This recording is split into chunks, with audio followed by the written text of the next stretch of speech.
Coming up on today's show, I've got 5 trade targets for Tennessee. There's been so much chatter about Ryan Tannehill or Derrick Henry getting traded away. I thought I would kind of go a 180 approach to this and look at 5 players Tennessee could trade for as we near the NFL trade deadline. Now, I think it's important to start things off by looking at the Titans' upcoming schedule, because if the Titans start winning some of these games, which they're going to be favored in a lot of them, they could be buyers at the deadline, right? They've got the Colts coming up. I have Tennessee winning that game. They've got the Ravens at home. That's going to be tough, but Mike Vrabel's always played Baltimore close. Week 7 is their bye before they have the Falcons come to town. So you look at the next 4 weeks, they're home for 3 of those 4, and the one road game is only in Indianapolis. Now, the October 31st trade deadline is still a little bit of ways away, but at the same time, it's also not too far away. Now, when we look at the AFC South standings in the second tier, you're going to see, as you already know, there's a logjam right now. All 4 teams are 2-2, so it's anyone's division, right? You could see the Jags start running away with it. You could see an underperforming team like the Colts or the Texans start to run away with it, or you could see your very own Tennessee Titans grab this thing by the horns and go toward the top. So my theory is this. If the Titans are 4-3 at the trade deadline, right? We just looked at their schedule. They have 3 games before the deadline. If they go 2-1 in that stretch, they are 4-3. And the Jags, who everyone had winning the division, is not looking like they're going to run away with it. Could we see Tennessee become buyers potentially? I know it's a little bit out there, but if they knock off the Colts and the Falcons and they lose to the Ravens, they're above 500 at the deadline. And what if the Jags are sitting at like 2 or 3 wins at that point? Maybe Mike Vrabel and Rand Carthon decide, you know what? Let's kind of go all chips in here. This is a wide open division. If we're just one piece away, let's make a move. Let's get into the dance, and anything can happen at that point.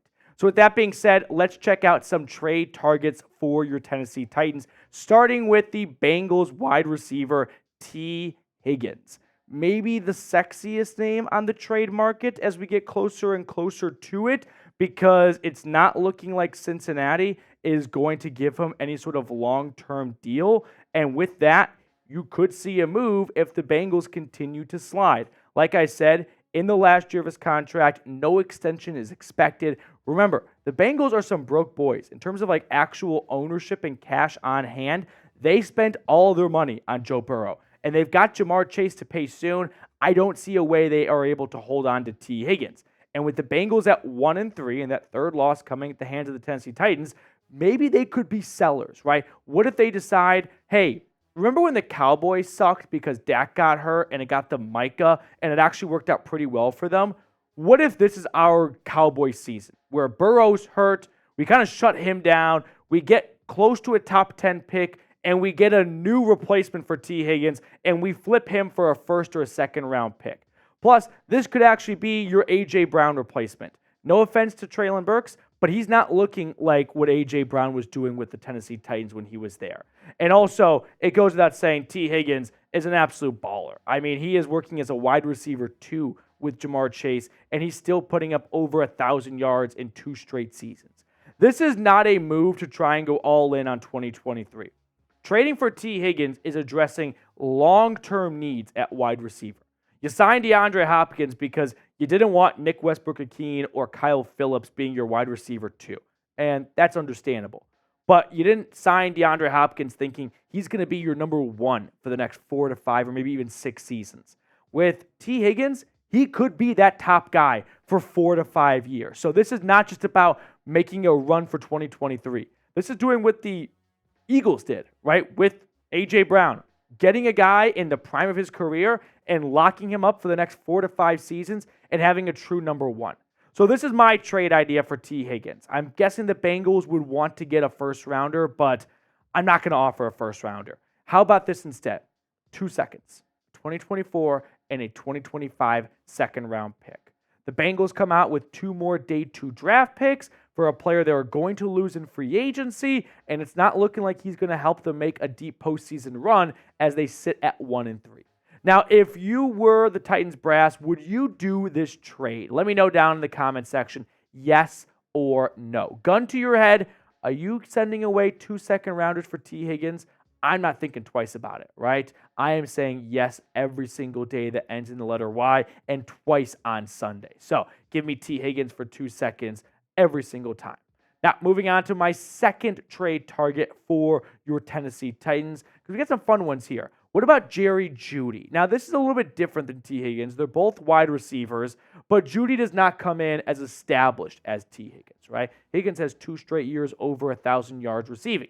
Jerry Jeudy has never gone over 1,000 yards receiving. But I'll tell you why I've got Jerry Jeudy on this list in just a second. But our show today is sponsored by Game Time. You shouldn't have to worry when you're buying tickets to your next big event. Game Time is the fast and easy way to buy tickets for all the sports, music, comedy, and theater events near you. If you're trying to catch an upcoming Titans game, or you want to see a Preds game, or a concert in Nashville, or anything in your area, Game Time is the place to visit first. What I love about Game Time specifically is the ability to get last-minute tickets for the lowest price guaranteed. There's nothing better than a spur-of-the-moment boys trip to go, hey, let's go to Knoxville this weekend and catch a Tennessee game, or let's go to a Preds game or a Titans game, or whatever it might be. And with Game Time, they're obsessed with finding ways to help you save money on tickets. They have Game Time deals on tickets right up to the start of the event and even an hour after it starts. It's the place to find last-minute seats. Download the Game Time app, create an account, and use code TITANSCHAT for $20 off your first purchase. Terms apply, but once again, create an account and redeem the code TITANSCHAT for $20 off. Download Game Time today. Last-minute tickets, lowest price guaranteed. Let's talk a little bit more about Jerry Jeudy, because he was rumored to be available for a trade in the offseason.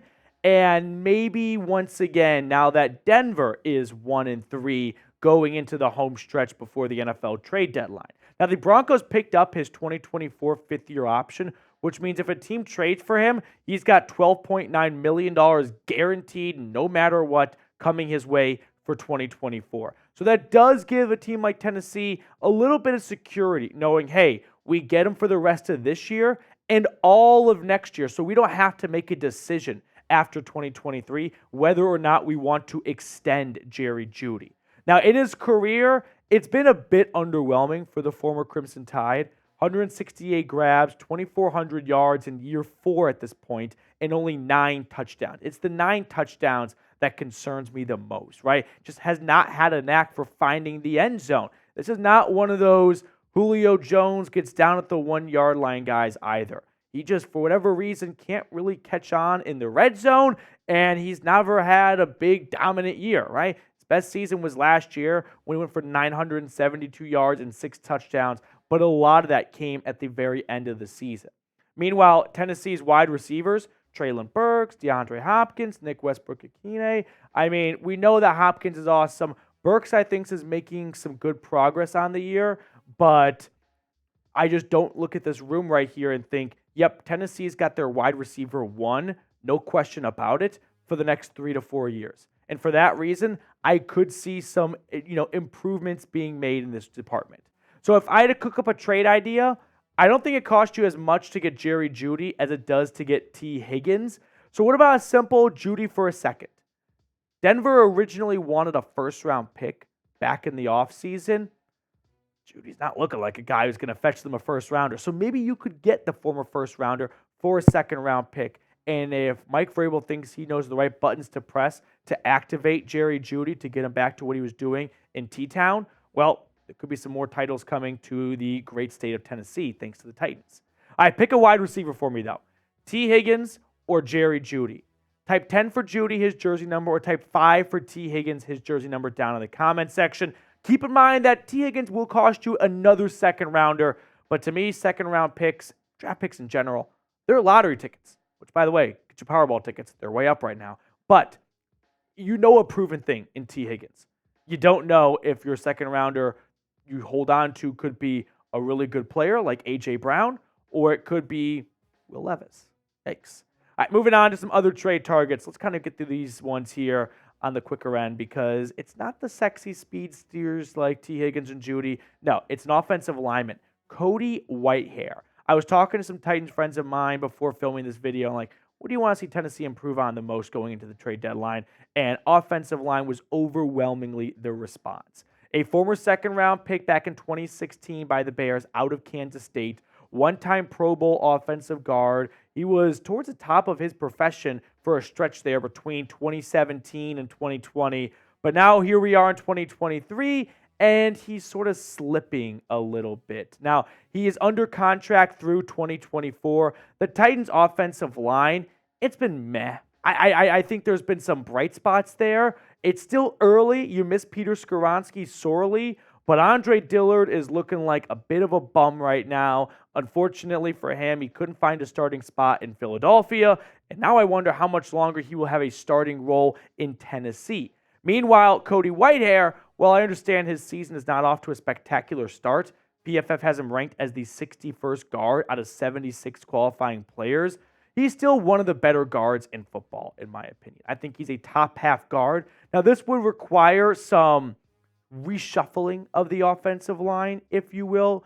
I mean, you've got a lot of investments made this offseason up front for the Tennessee Titans. So if you want to try and gerrymander a little bit and get out the best starting five, it would require some work. Andre Dillard, Peter Skoronski, Aaron Brewer, Daniel Brunskill, and Chris Hubbard. You'd have to reshuffle some pieces, no doubt about it, because maybe you could move. Skoronski stays at guard, but maybe you could bump out Brewer, move him to guard, or just bump out Brewer altogether and put Whitehair at center. He's played center before. That might get you your best starting five altogether. Now, make sure you subscribe to the channel if you're not already. Help us reach 7,700 subscribers here at Titans Today. We are less than 50 subs away from that number. So if you have not considered subscribing, or if you're not subscribed yet, consider doing so and get yourself the best Titans content all season long. Moving on to our next trade target. What about another offensive lineman, Garett Bolles, Denver Broncos left tackle. Former first-round pick in 2017 out of Utah by Denver. He is under contract through 2024. So similar to Jerry Jeudy, you wouldn't just be having him for like a one-year rental. You'd have him for the rest of this year and all of 2024 if you wanted to. Now, him and Whitehair are 31 years old, and there's no comparison, in my opinion, between Garett Bolles and Andre Dillard, right? The two starting left tackles for their respective teams. Bolles is having a pretty solid year. PFF has him ranked as a top 20 tackle, whereas Andre Dillard is a bottom 20 tackle. The overall grade, they are very far apart, 74.4 to 56.5. Penalties favors Bolles, sacks allowed favors Bolles.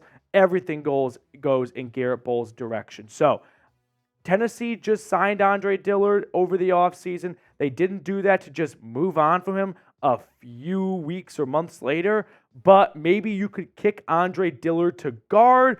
Plus, if you don't think Chris Hubbard, who has been playing really solid, though, is a long-term piece, you could kind of reshuffle a little bit. It's just that Tennessee has made some investments on this offensive line that they want to see pan out, and they don't want to panic just 4 games in and go, we're benching Andre Dillard. You got to keep starting Skoronski once he gets healthy, right? You used a first-round pick on him for crying out loud.